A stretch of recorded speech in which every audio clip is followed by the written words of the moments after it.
Now. All right, everyone. Welcome to Two Dorks One Mic. I'm Kyle. I'm James. All right. Well, do we want to? I think we should kind of just open with the fact that. Well, first thing we should say is a big apology in advance. Oh yeah. Kind of skipping a week. Just sort of conflicting things schedule-wise for both people. Yeah. And you had family over. Me, I had to sit down and watch E3 because that's important. Yes.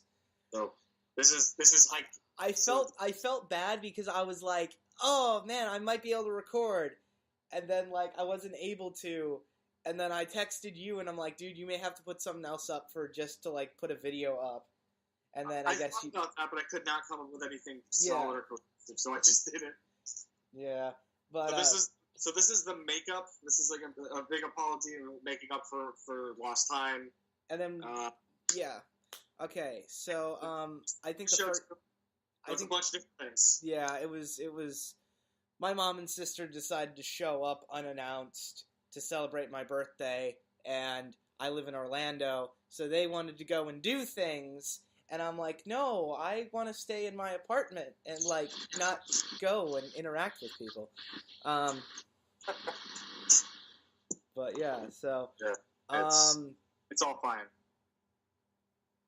Yeah, but like I said, I think we should, thoughts and prayers. Rest in peace, Adam West. Because that just was, and I thought that was so beautiful what the mayor did for fucking Adam West to put the bat signal up on. That was so. Yeah. Yeah, I agree. I may have never been an avid viewer of the 1960s Batman series. I'm mostly familiar with Adam West cameos here and there. Most notably his recurring role on Family Guy. Oh, he's great on Family Guy. I don't even like modern Family Guy, but I love Adam West. Yeah, just Adam West, and I was absolutely entertained by what he did on the show. So it is very, very unfortunate for him to be gone. Yeah. To go. But. I love the '60s Batman show. It's so good. But yeah. Okay. So Wonder Woman is breaking all kinds of records. You can't open the news every day without hearing just what a shattering success Wonder Woman is. Oh. I think it's close to 600 million worldwide. I think it's going to break the $1 billion mark. It could. Which I kind of hope it does. It's just, fucking. I mean, it's just breaking so much records. And what I'm so happy with now is that Hollywood can't say, oh, well, we can't do a female-led action movie. And I'm like, you just did. Well, a good female-led action movie. Right. And people will see it. Yes. This is true. Yeah. This is very true. But apparently, Warner Brothers is really trying to get Patty Jenkins to sign on to direct a sequel, which I hope she does, because she's fucking amazing. I think she's just enjoying herself right now. It's kind of wow, this is a huge success. I can do whatever I want right now. Yeah. And I think she's just letting that victory soak in for as long as she wants it to. Oh, yeah. And I don't blame her. Oh, no. Yeah, absolutely. But, yeah. And then, it buried The Mummy. Yeah, not that I had any doubts or anything. I knew it was going to get fucking butchered. Mm-hmm. We saw this coming. Hell, even Brendan Fraser's getting in on the jokes. Yeah. It's just you can't look up that movie without seeing those awesome memes all over the place. Yeah. Poor Brendan Fraser. I mean, he's going to go back to television, I think, for FX to do something. But yeah, I mean, we'll just remember him from those movies. I mean, I don't hate Brendan Fraser by any means.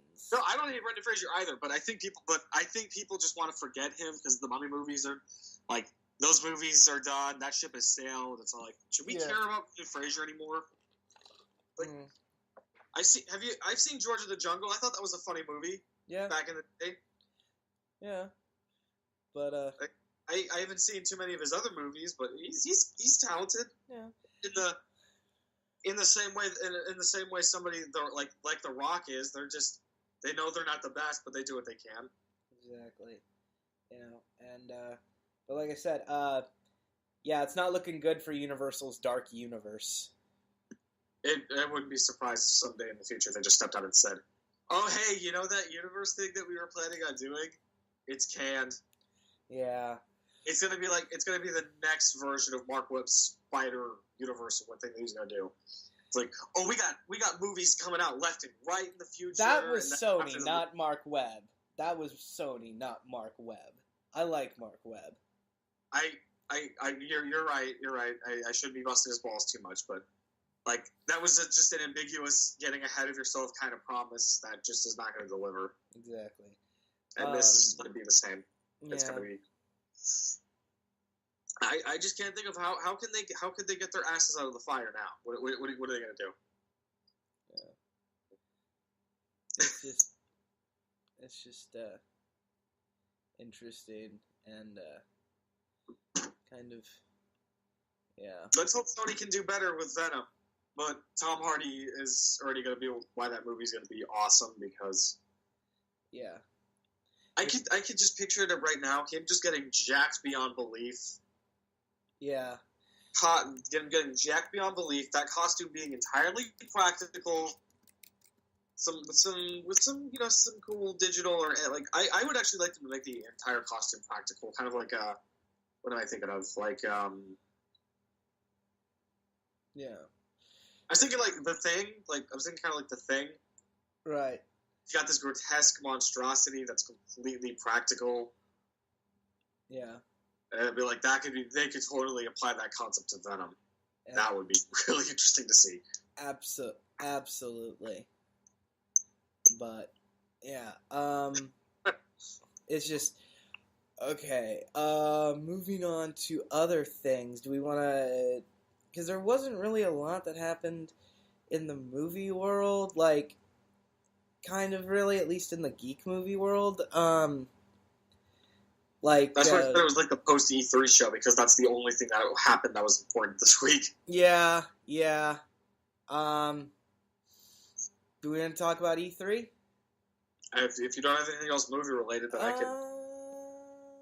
I'm looking at my list.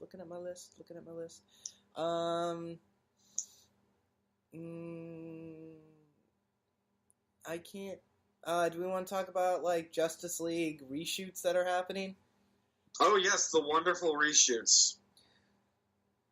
I mean, I don't know how extensive the reshoots are. I don't know how extensive the rewrite that Joss did is. We will wait and see. A big old wait and see. People are kind of just like... People are mad that Joss Whedon hired Danny Elfman to do the score for Justice League. And it's like, well, and got rid of Junkie XL, which I'm like, Danny Elfman's so iconic, and I can understand why, but I think Junkie XL, I think it has something that has to be understood is that just certain musicians are fit for certain things. Right. And Junkie XL is perfect for kind of like more grounded, realistic kind of stuff. Like take Mad Max Fury Road or Deadpool, for example. That's some pretty grounded, mature stuff. Or even Wonder Woman. Yep. The theme he made for Wonder Woman, that was had some nice kind of like grounded spectacle to it. Exactly. And Danny Elfman is more of kind of like your typical camp fest. I mean, he did the score for Age of Ultron. Yeah, and even though that was kind of like a darker movie, it was still pretty campy and humorous. Yeah. And I can see, so, yeah, I can totally understand, like, why bringing somebody else in. And I get the feeling that maybe, I'm just going to go out on a limb and assume that the score for Justice League is going to be like Dawn of Justice, where it was a collaboration between two artists. Right. It's kind of like, you had Junkie XL do some stuff for the score, and then you had, who else did the score for that movie? The name, I cannot think of the name right now. But you get the idea. It's kind of Hans like, I can Zimmer? imagine, like, oh yeah, it's like out Junkie XL, Hans in Zimmer? Danny Elfman. I get the feeling it's going to be a collaboration. I think Hans Zimmer was the one you were thinking of. Yes, Hans Zimmer, thank you. Yep. So, yeah. I can picture Justice League just being a nice collaboration. Some pieces done by a certain artist, that sort of thing. Right. So, I think it's better. I think it's better to have multiple artists so you can get different tones down. Right. Well, there's two more things that I want to talk about. Go on. Okay. Well, three things, but one of them's like so minor it's not even. Do we want to talk about Simon Kinberg is taking over the X-Men franchise from Bryan Singer? Oh fuck! I read this as well, and I'm not hopeful. Fuck this movie. I don't care. Like, you already did Dark Phoenix. No one gives a shit. I would like to see it done well, but just give it back to Marvel. I mean, anything can be better than Brett Ratner, but for God's sake, they can't do it. Simon Kinberg wrote X-Men 3. Yeah, and then just stayed on as producer. This is not going to go well. And, well, you know, it's just, don't forget, he also wrote Fan 4-Stick. He did? Yep. Ah, shit. And he also directed some scenes, some of the reshoots for Fan 4-Stick. Okay, then my paranoia is worse than I thought it was. I just get it over with. Just stop doing X-Men stuff and just give it to the MCU. Yes. You know, but I would love to see. I would love to see Deadpool. Whatever. I would love to see give the rights to X-Men back to Marvel because I want to see Ryan Reynolds' Deadpool play around in the MCU. I would too. I mean, hell, the sequel just went into production. It's probably going to be. It's going to be the only X-Men movie and up next that's going to be successful, widely successful. Yep. It's just, I don't know. It's awful. It's horrible. Yeah. They need to stop. Yeah. I mean, I wasn't even a huge fan of Apocalypse. The only redeeming aspect of that was for me was Oscar Isaac's decent attempt to play Apocalypse. Yeah. That was it for me. And I kept getting to make Poe Dameron jokes. I did not do this, but I had a grand old time watching him just play a semi-interesting villain. Yeah. I'll admit this. As an X-Men fan, I am not overly enthusiastic about their villains. At the end of the day, Magneto's the best one. Yeah. Because he conflicts the most with the actual X-Men. The other villains are kind of like the bigger picture. It's like, oh, Apocalypse is the strongest of mutants. Oh, Mr. Sinister is super power. Like, I don't care. Yep. Magneto's is the big show of that stuff. Yeah. But okay. And the smaller story is Scarlett Johansson teases that in Avengers Infinity War there's going to be 30 plus Marvel characters in one shot. Or like in one scene. So it's like, I'm hoping Defenders. I'm hoping to get a little Daredevil action. The Punisher. I want to see Frank Castle show up and just start mowing down aliens. That would be fun. That would be fun. Because he's awesome. Yes. And then the other big story, which is kind of my rage story, is fuck this Flatliners remake. Fuck it. Fuck it. It Flatliners did not need to be a fucking remake. I do not why? Why? Flatliners is fine.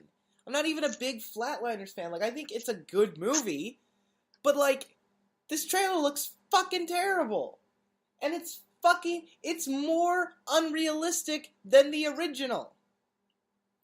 Because there's literally a part in the trailer where, you know the story of Flatliners, right? Yeah, a bunch of medical students try to crack the theory of what happens when you die. Right. And they keep but what happens when you die. Right. Basically. And they keep going for longer and longer and longer and longer. I think as the longest they stay under in the original is 5 minutes. That's the max. In this one, then the trailer they're like, "Oh, I'm going to stay dead for 10 minutes." your fucking brain would die because you don't have oxygen. That's so dumb. And it's like, what the fuck? Like, why? Like, Flatliners was actually kind of a good movie, because, like, you know, it was a 90s movie with Kiefer Sutherland, and it was fine. You know, it's funny, I haven't watched the trailer, but I knew some of the details. I feel bad for Kiefer and Ellen Page being in that. Oh, God, yes. Like, I imagine they just, what usually we do with aged actors is just pass them a really big check. Yeah. And then for the much younger faces, it's kind of like, it could go either way. Yeah. I mean, Ellen Page did Beyond Two Souls, so I guess you can convince her to do anything these days. Yeah. That was like a video game slam. If you don't recognize that one, I remember. I watched the. It was no offense to her or anybody else that worked on that game, but it was not good. Yeah. Well, it's just. Yeah. Well, I mean, it's just. I have so many jokes about that game, but I'm not going to go into that right now. Juno was a more interesting character-driven story than Beyond Two Souls. Yes. Okay.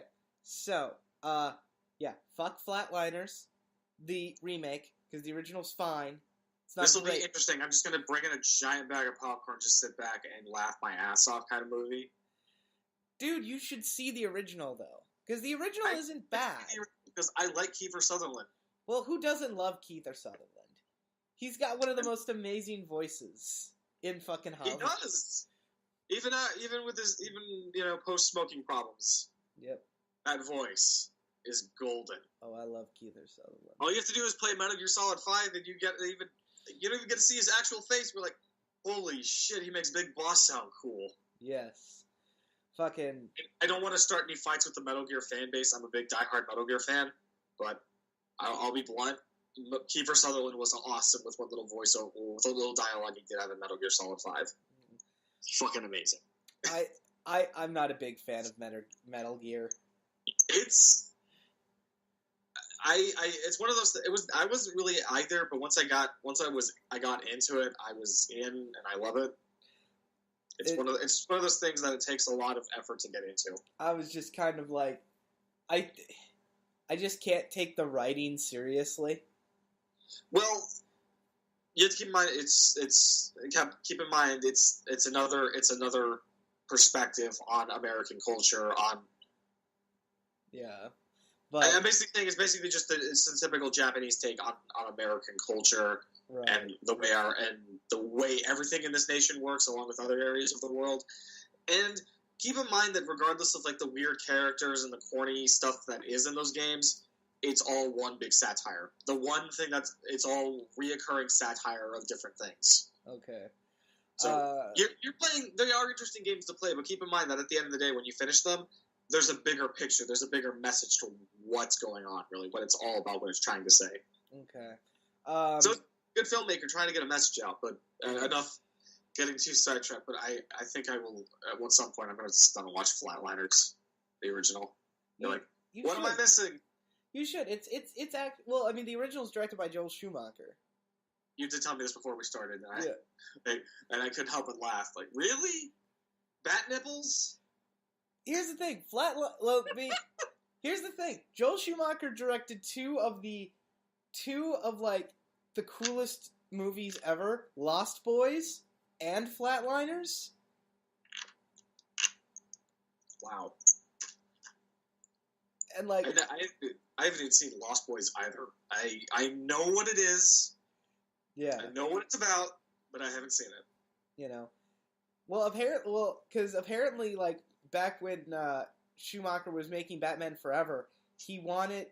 Because originally he pitched an origin. He wanted to do Batman Year One, and that got shot down. And originally, he wanted to do a darker version of Batman Forever, and he wanted to make Kiefer Sutherland Robin. What? Yes! That would have been amazing! No! Yes! Kiefer does not need to be playing second fiddle to the Dark Knight. No, no. Could you imagine a Kiefer Sutherland... He needs to be goddamn center stage. Imagine a Kiefer Sutherland Robin. All right, Batman. We're gonna have to figure out what we need to do. Maybe if he was Jason Todd. That would have worked, actually. That actually would have fucking worked. But, okay, I don't... Be an older Jason Todd. That would have been fucking fantastic. I don't have anything else. Something just came back to me. Okay. Some new developments on John Wick Chapter 3 came out. Okay. I mean, aside from the fact that it's still being written, they're hard at work on the scripts. But some reassurances is that the sequel is going to that the upcoming sequel is going to obviously try to raise the bar, do more badass and cool stuff in comparison to the previous movies. They're actually, one of the big things that they notice is that they're not going to strive to go for a bigger budget. One of the things that keeps the movies as they are is keeping them very grounded, and budget is part of that, which I honestly absolutely respect. Like, you guys don't need more money to make a kick-ass action movie. Just stick to your guns, do what you know best, and that's awesome. And then, but the real revelation there was, is that they're also having plans to do a TV spinoff focusing on the Continental. Yeah. Which I'm pretty sure we called. Yeah. We called it. We wanted this to happen, and now it's technically happening. They are working on a spin-off that focuses more on the world. I think what they said, if my memory is correct, they said it was also going to be an origins thing, so it's going to be before the movies take place. Right. And give us some light backstory on John's character, as well as just how this whole world itself works. And I think that's actually really cool, because I would like to see more about that. Right. I very much would like to see more of that. So I am excited for what becomes of that. Right. It's just, for me, like I said, I'm just, Fuck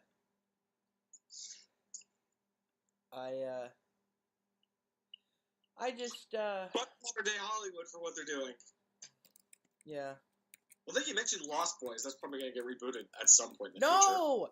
No! Leave Lost Boys alone! Leave the franchise where kids killing vampires was cool. Leave that be. God. Leave it be. Don't touch it. Yeah. Or Kiefer might have to get all badass on you or something. Yes. I mean, he is the president now, so you can just frame you, throw you in a prison or something. Yeah. Don't mess with his reign. Yeah. Just fucking leave it alone, man. Just don't. No! No! Fuck. You know what movies they should remake? Like, one movie I think they actually could remake and do it well. See No Evil, Hear No Evil. It's a Richard Pryor, Gene Wilder movie. And Richard Pryor plays a blind man, and Gene Wilder plays a deaf man. And they get caught up in this murder mystery thing, like conspiracy. And, you know, it's an okay movie, but I don't think it lived up to the potential of what it could be. I think that's a movie that could be interesting to have, like, a remake of. Sure. You know? Anything that'd actually be worth rebooting, not something that's like, hey, people really love this, let's reboot it. Yeah. Something because we love money. Yeah. Money. But, do you want to get into the E3 stuff? All right, let's get into the post E3 stuff. All right. Mm-hmm. To kick it off, I think I'm just going to go through the press conferences in order. Okay. Now, E3 this year was pretty decent. Not mind blowing. Not like, holy crap, this was the best E3 ever. Right. Nothing like that. But there was some interesting stuff here and there. So to begin, EA's whatever event was Right. It was a big ol' because there's not a whole lot of franchises that I'm a big fan of when it comes to EA. Personally, I just want to see another Dead Space or Army of Two. I want them to get fucking Battlefront right. Or, yeah. Well, I'm getting that. And so it's kind of disappointing, like, to see this year, like, oh yeah, you like Dead Space, you like Army of Two, fuck you. They're not here. We're doing other shit. We're doing more sports games. Idiots. And the one interesting thing that I really liked from their press conference was the new game that they're working on, One Way Out. Yeah. I think it's an interesting spin on co-op games because it's a co-op game that actually requires you to play in a co-op, so you can experience the whole story. And I think, hey, that's actually a really neat idea. Yeah. And then to compensate, the rest of their thing was just 30 minutes of Star Wars Battlefront 2 gameplay. Yeah. That's it. Half of it was new announcements, and they're like, oh hey, we don't know what else to show you, so here's 30 minutes of Battlefront 2 gameplay. And that's not essentially a bad thing, but it's a bad thing because it just shows that they don't have enough to show off. I mean, don't get me wrong, Battlefront 2 looks nice. I might actually be more interested in playing that than the first game because it has more stuff to do. But the fact that they're going to spotlight it for 30 minutes to just so they have a full hour-long press conference or event is just dumb. It's just disappointing. Right. And then we get to the next day with Microsoft and Bethesda. Xbox also kind of in the disappointing department where they didn't really have a whole lot going on. Right. I mean, they barely had any exclusives. They really only just showed off new announcements for third-party games that are multi-platform for the most part. I mean, they showed off the first gameplay for Assassin's Creed Origins, which I think looks really good.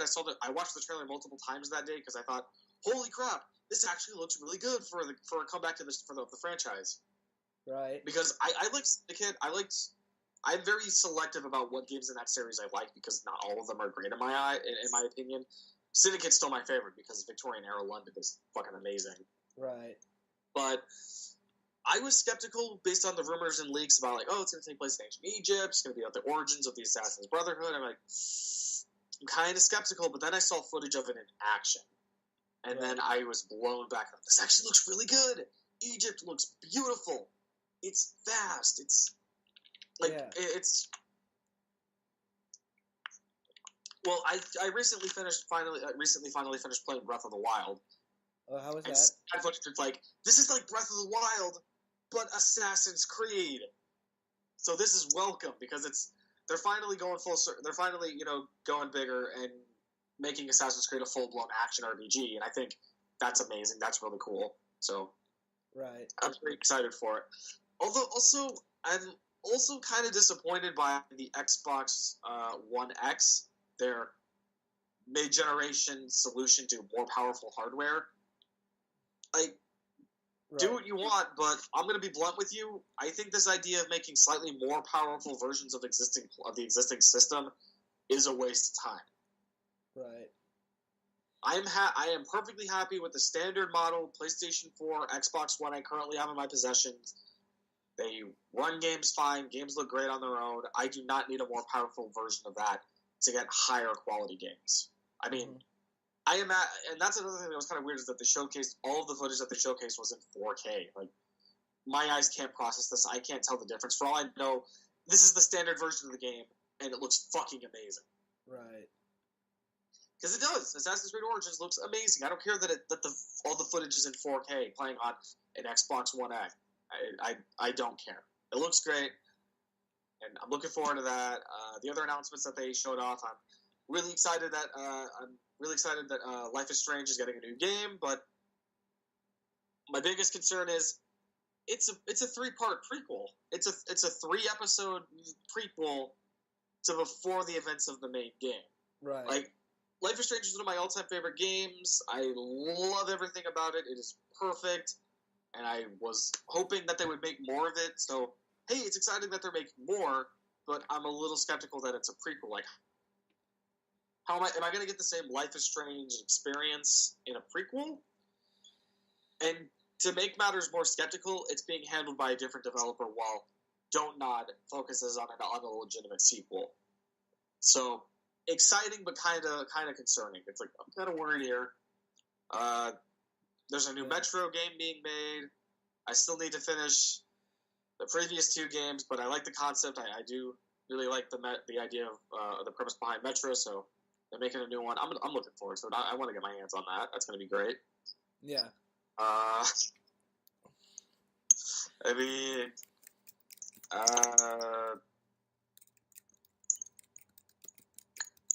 yeah, that's all I can really think of from... Yeah. That's all I can really think of from Xbox. I mean, the only other notable thing I remember them doing was they debuted first footage of BioWare's... they debuted first footage of BioWare's new IP, Anthem. I'm just going to lay it down right now. I kind of don't care. What? I mean, don't get me wrong. It looks great. It looks neat, but I need to see more. I mean, more power to BioWare for making a completely new IP post the mixed bag that was Mass Effect Andromeda and everything before that. But I'm skeptical. I mean, yeah, it looks really nice, but what am I actually doing?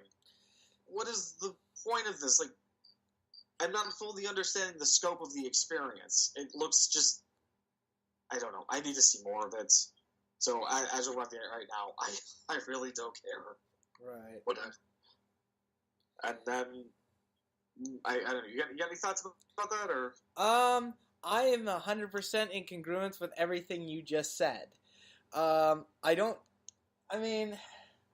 Looking at it, like, as an outside person who's not, like, a big gamer, I concur with a lot of your stuff. Like, there just needs to be more information that they give us, because it's considering this is a one event a year, compare this to something like Comic-Con, where you have the people come out. It's a Q&A. There's exclusive... Yeah. There's more interaction between it. This just E3 feels so cold to me, just as kind of a person, and I'm like, well,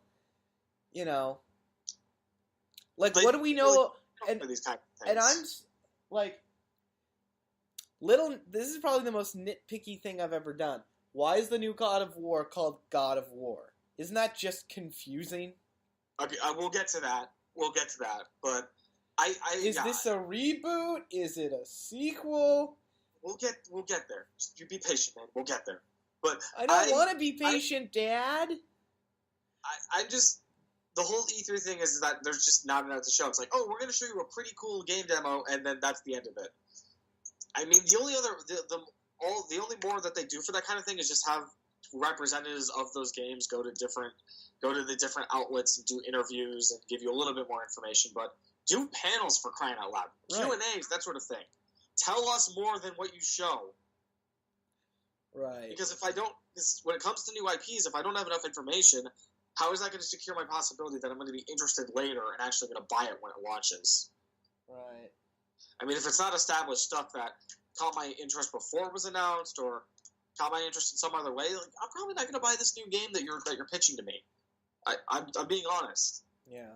Like, I want good experiences. I don't want overhyped experiences or that are either confusing or just don't know what the fuck they're doing.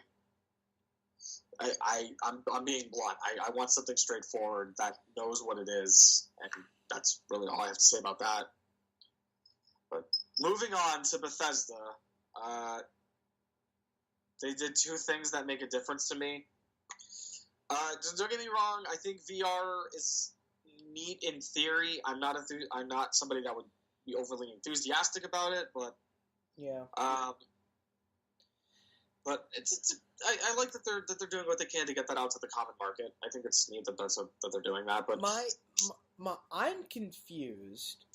Speaking of VR, what is this thing with Sony Spider-Man VR experience thing that they're doing? I have no idea. I didn't look into it. I saw stuff for it, but I've seen them do stuff like this in the past where it's like, hey, we got a new product coming out. Let's create like some augmented experiences to get people really involved or something. Didn't they do the same thing for John Wick?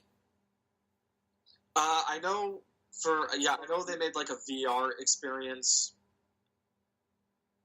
that looked okay, but wasn't really my cup of tea because VR. But what I think you need, like, there's a difference. There's like legitimate products that cash in on these things, and then there's just those crappy tie-in products that are like, ooh, hey, you're going to be interested in what we're doing here? The John Wick VR game looks like a legitimate product that's just cashing in on a really good franchise, whereas the Spider-Man thing is just kind of like, we're just cashing in on the incoherent fans out there. That's it. Right. People are like, oh, hey, look, it's Spider-Man, and it's in VR. Let's check it out. And that's the end of it. I mean, I watched the trailer for it, and I'm like, Now, if I could play Insomniac's Marvel Spider-Man in VR, now that would be a game. Yeah.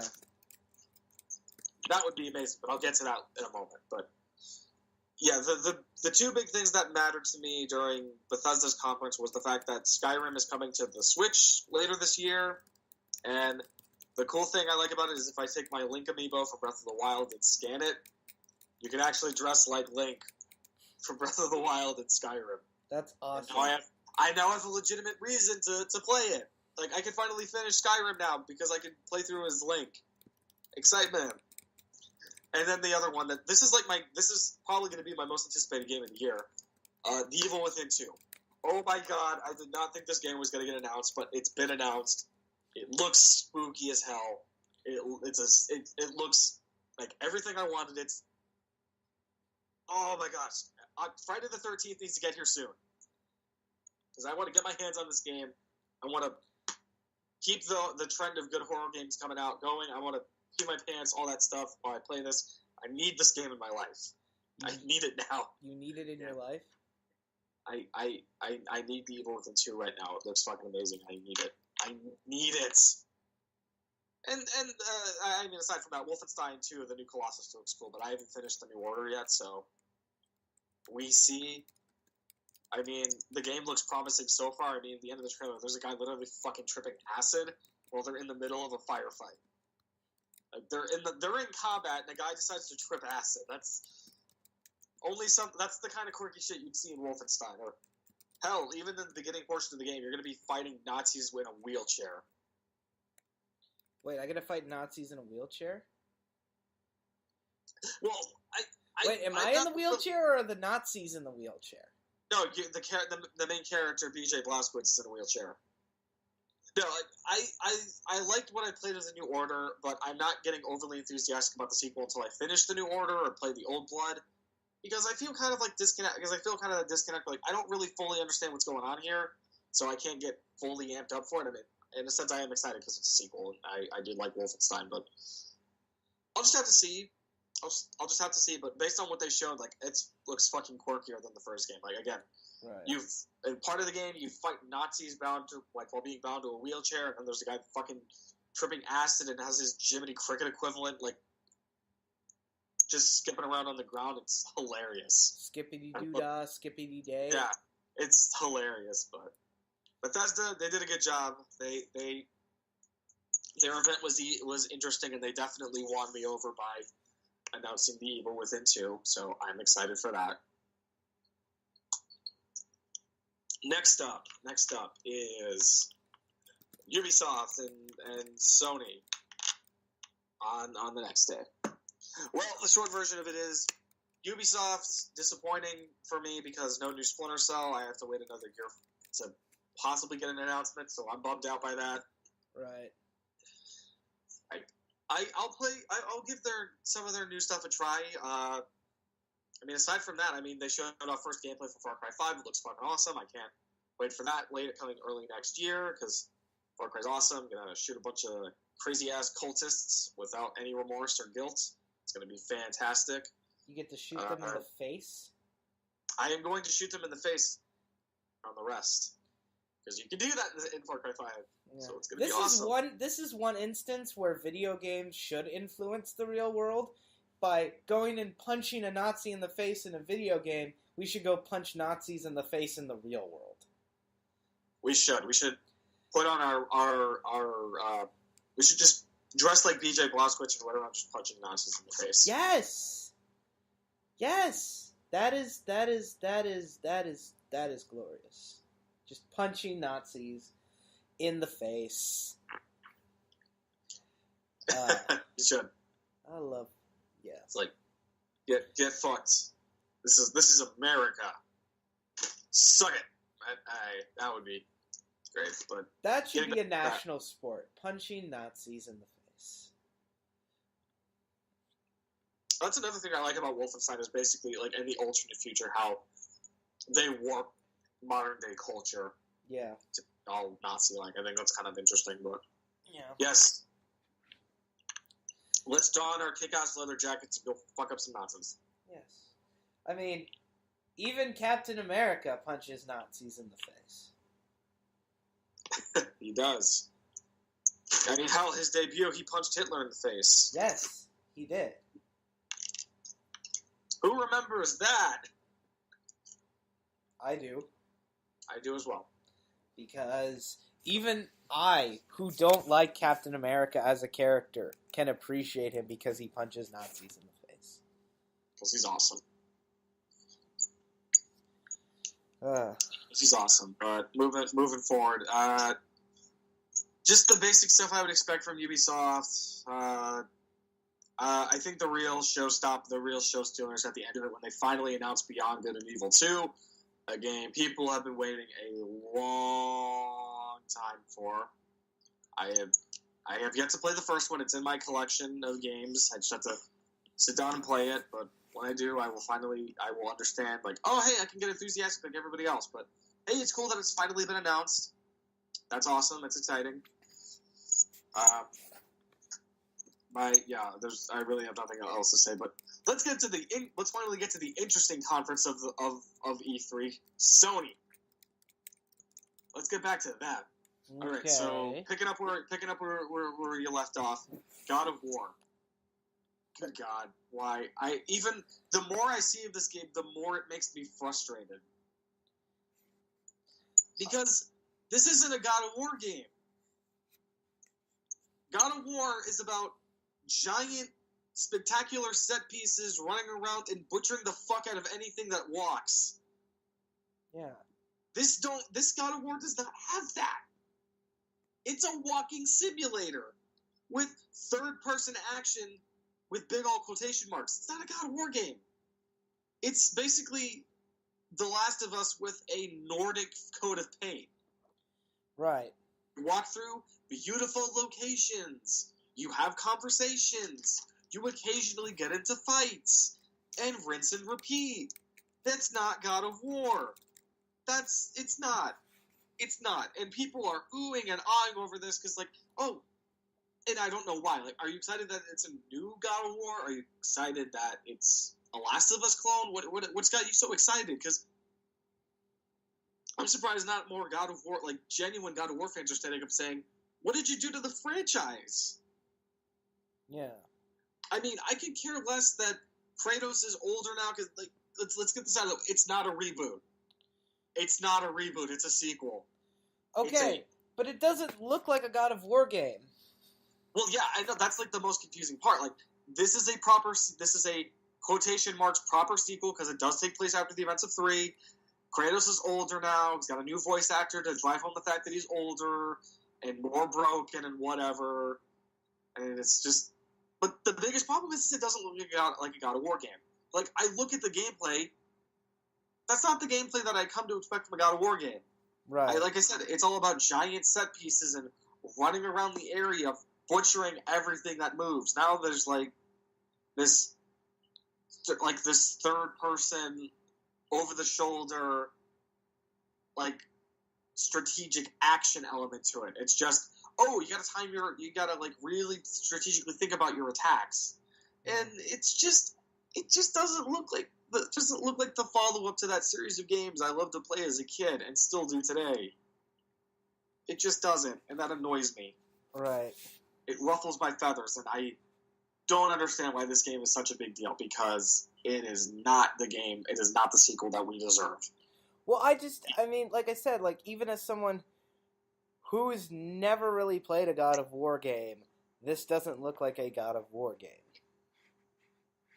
Because it's not. I even remember when they first announced the game last year, they said that, well, I don't remember what exactly they said, but they bluntly admitted that they are disregarding all previous material when creating this game.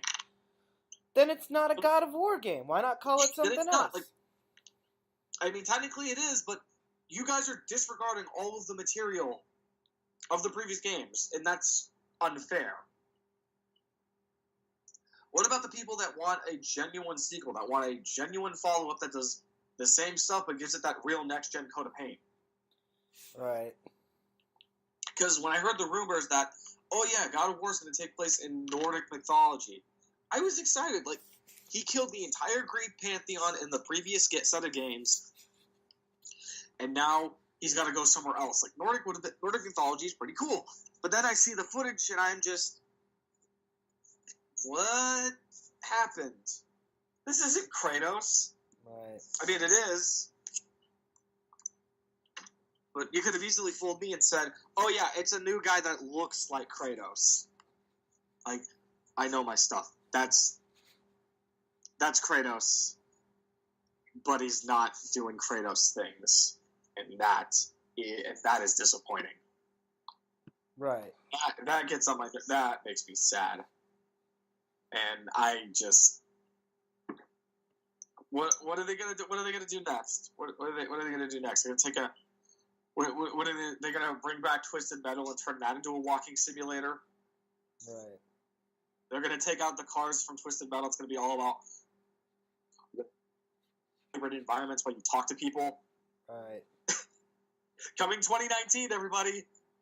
Twisted Metal, not without the cars. Sucks. But moving to something more positive, Uncharted The Lost Legacy looks really good. For everybody that's butthurt that, oh, we didn't get to see new footage of The Last of Us Part 2, they're busy people. They're pretty sure that they're hard at work on The Last of Us Part 2, but understand that they're still making, like, that they take a lot of time to focus on what's currently being, advertised. And that's Uncharted The Lost Legacy. So when that comes out in August of this year, and it's done, everything, all the content, like, everything they're done, it's done. And I keep saying done, but when that ship has sailed, they can focus on what's next, and then we will see more of The Last of Us Part 2. That's most likely what's going to happen. We just need to calm down and be patient. That's all we can really do, is just wait. And I've got no problems with that. I'm perfectly fine with waiting. I mean, take your time, Naughty Dog. You make amazing games. I have absolutely no doubts. And I think it's going to be interesting to, be able to play as Chloe, since she did not make any appearance of any kind in 4, so it's nice that she's getting her own game to tell us what she was up to. It's going to be neat. It's going to be awesome. I look forward to playing it in August. What else? So apparently they're remaking Shadow of the Colossus with PS4 hardware. I don't care because I do. I love Shadow of the Colossus. I played a few. I was a kid. All right, let me clarify. When I was a kid, a very young and stupid kid, I attempted to play Shadow of the Colossus and absolutely bombed at it, and I have not touched it since. So maybe this is crusty old me, like being a little bit like being old crotchety, like I don't like this. The truth is, I don't really know what to say. I don't like it. I wasn't good at it. My problem is I just need to pick it up and give it another go. Right. But it looks really good. I'll give it credit. It looks fucking amazing. It looks really good. But I immediately knew what it was the second the footage started. They started showing this is definitely Shadow of the Colossus, and I was right. I was like, this looks really good. But I don't really care too much because I wasn't really that big into it when I was a kid, and that hasn't really changed now. But right. I guess I can give it another go. I guess I can. It looks good.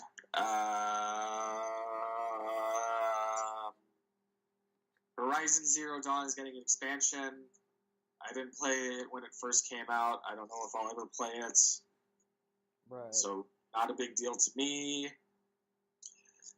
Days Gone had some new gameplay, and it looks good. It's basically the vibe I get from it is basically The Last of Us if it were open world. Right. I find it kind of weird. Like, wait, Sony, what's your obsession with making all these zombie games? Like, first The Last of Us, now Days Gone. What up? What's up? But, I'll give it a go, mostly because like I like open world games, and I think it's like an interesting concept. Then again, I also do get the feeling that it's basically the Days Gone is basically just PlayStation's solution to Dead Rising, since Dead Rising keeps getting exclusive deals on Xbox, whatever. right. I also am still amazed that Sam Witwer is going to be the main character. Like, oh, first Star Wars, now this? Good for you, dude. That's awesome. Right. I'm not being sarcastic. I actually do like Sam Witwer. I think he's a cool guy. Well, I mean, he's fucking Star Killer. Yeah, he is. How could you not like him? Yeah. Sorry I'm not contributing much to this part of the conversation. I'm just trying to, like, keep up. So, yeah, I think they get. I think they understand how that is. Yeah, I'm just. They'll know. They'll know what's up. I mean, you know the one part I can talk your ear off. I'm getting to it. I'm going through all the motions. Yeah, Days Gone looks pretty good. I'm looking forward to that one.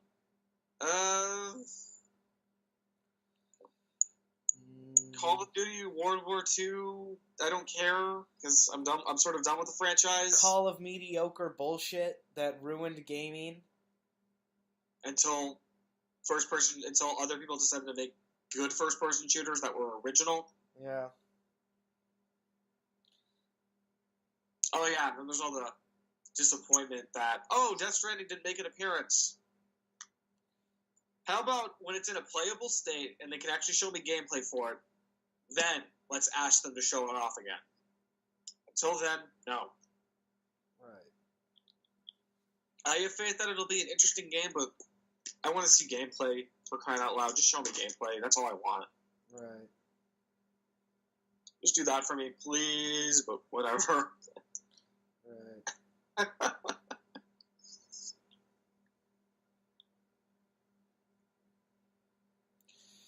It's just... Alright.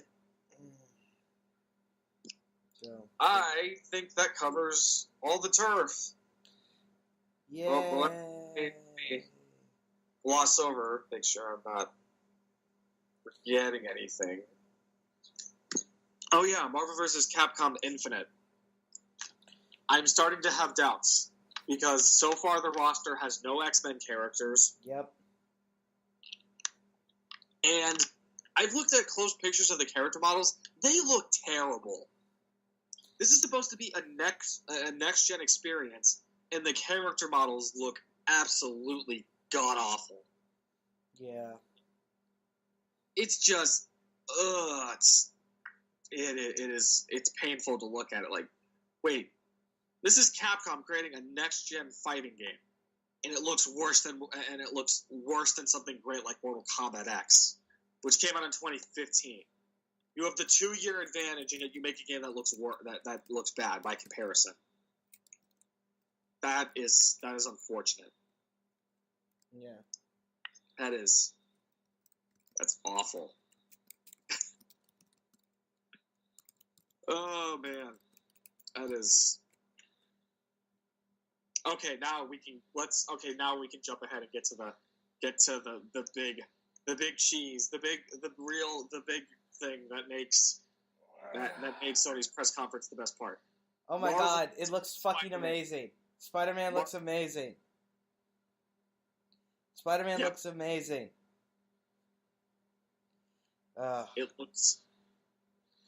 It looks absolutely perfect. Yes. It's actually kind of funny. I was watching them close out the press conference and we have one more cool thing to show you. And I thought, they're going to show us The Last of Us Part 2. I'm kind of sad. I don't get to see Spider-Man yet. Right. And then it fades in and I see the cityscape. I'm like, no way, it's Spider-Man! Yeah. It's Spider-Man! And then he shows up on the screen in that kick-ass costume. We're like, oh my god, he looks so awesome! Yeah. He looks so cool. Everything about the game looks so cool. From the stealth gameplay to the beat-em-up combat to the web swinging. The web swinging looks so great. I know, right? I don't even care that it has quick time events. It's so seamless. Yep. Oh my gosh. I really am sad that it's not coming out this year. I have to wait till 2018. You have to wait till 2018 to play this, but holy crap, it looks magnificent. Yeah. Everything about this game is perfect. And it's not even out yet. Yep. Oh man. Oh man, it's just so fucking cool. And that was Negative Man in the trailer, right?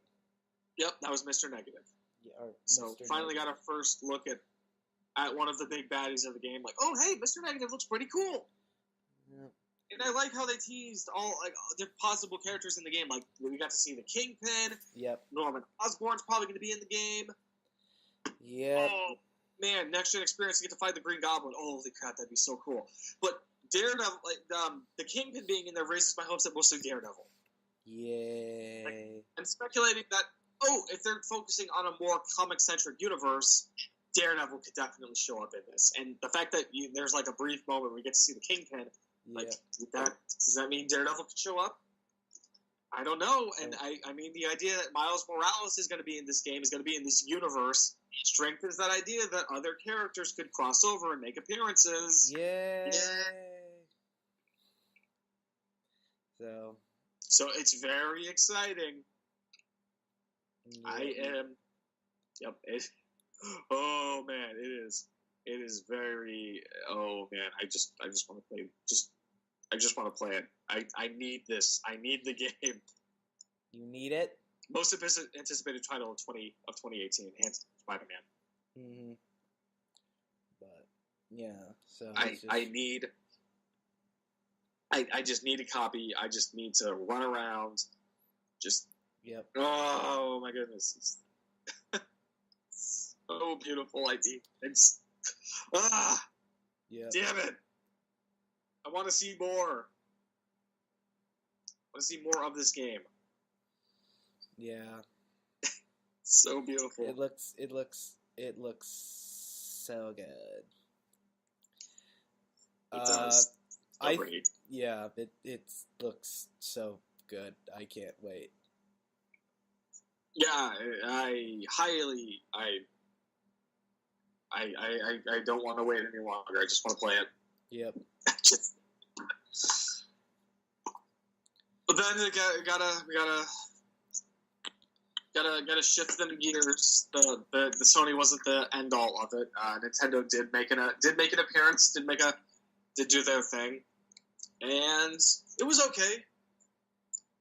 The only real announcements that got me out of my seat with excitement were Metroid. Yay! After all this waiting, we're not getting one, but 2 Metroid games in the future. This year, we're getting a remake of Metroid 2, and then sometime in the future, we're finally getting Metroid Prime 4. Cool! That's awesome. Yay! Samus is back. Now everybody can be like, "Oh, are we ever going to see Metroid again?" Yes, you're going to see Metroid again. It's coming in the future. Yes. It's going to be exciting. We're going to see all of the Metroid. I'm just happy that Nintendo's finally confirmed it, and now the AM2R controversy makes a little bit more sense now because we want to do a legitimate remake of Metroid 2 though. So this guy who spent 10 years of his life doing a fan build, he can't do that. Here's a DMCA for you, right? Which is unfortunate, but again, it makes sense. Right. That's okay. Super Mario Odyssey still looks cool. Splatoon 2 still looks cool. Still excited for Skyrim on the Switch. Right. I can play it on the go, and I can play through it as Link. That's going to be great. It's just... I don't care too much for Breath of the Wild's DLC, but who knows? Maybe I'll get on board and give it a go. I'm just still a little bit dumbfounded that they haven't had I would have liked to see them have more third-party stuff out there. Because I'm seeing all these major third-party titles that are coming out this year or early next year, and it's kind of not a whole lot of them are going to be on the Switch, and that's kind of sad. I can understand that I won't be able to play something awesome like The Evil Within 2 on my Switch. I can that's fine. But there was some smaller scale stuff that has me kind of surprised. Like, wait, I can't buy this on my Switch. What the hell? But we'll just have to wait and see in the future. Maybe there will be ports or something. Right. We just have to wait and see. Absolutely. And see. So overall, E3 was decent. Not the best thing of the year, but right. It's okay. Mm-hmm. Any thoughts? Got anything to say? Not really. I mean, again, E3 was. I'm not a big gamer, so I just kind of like. Neither am I. I'm an enthusiast. I just do my research. So, all right. Well, I don't have anything else, unless you have anything else, and we're at an hour actually. Wow. Okay. So, I thought we would have had more up our sleeve. I thought me just oohing and ahhing over all this game stuff would have been like 2 hours, but right. Ooh, I guess I can only monologue for so long. I mean, there were plenty of other smaller plot games that have been announced that weren't, big announcements during E3. Right. But I mean, ultimately for me, when I think about it, there was just it was okay. But I mean, there was just. I mean, if I go back to Nintendo, I mean, they're doing new Yoshi and Kirby games for the Switch. I know. What was it? Fortnite's coming out after all these years. That looks like a fun game. Oh, I forgot. Detroit. What's it called? Detroit. Become Human. That's what it was. They showed off new footage for that, and I'm still.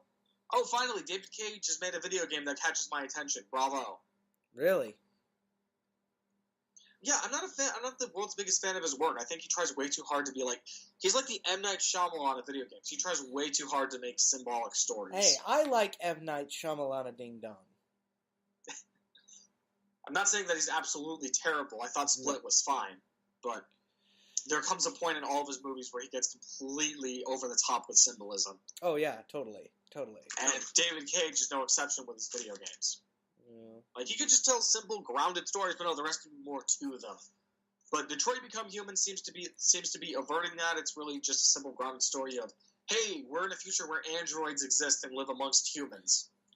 What happens if some of those androids gain sentience and try to think for themselves? That's an interesting concept. Right. So I'm looking forward to giving it a go when it comes out.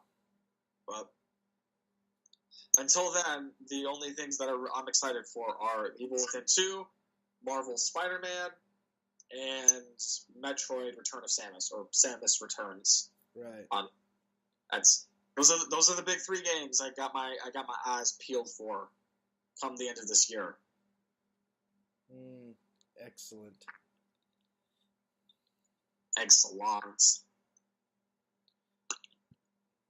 Okay, that's good. Other than that, I think I'm burned out. I got nothing else. Other than that, I'm good. So, all is good.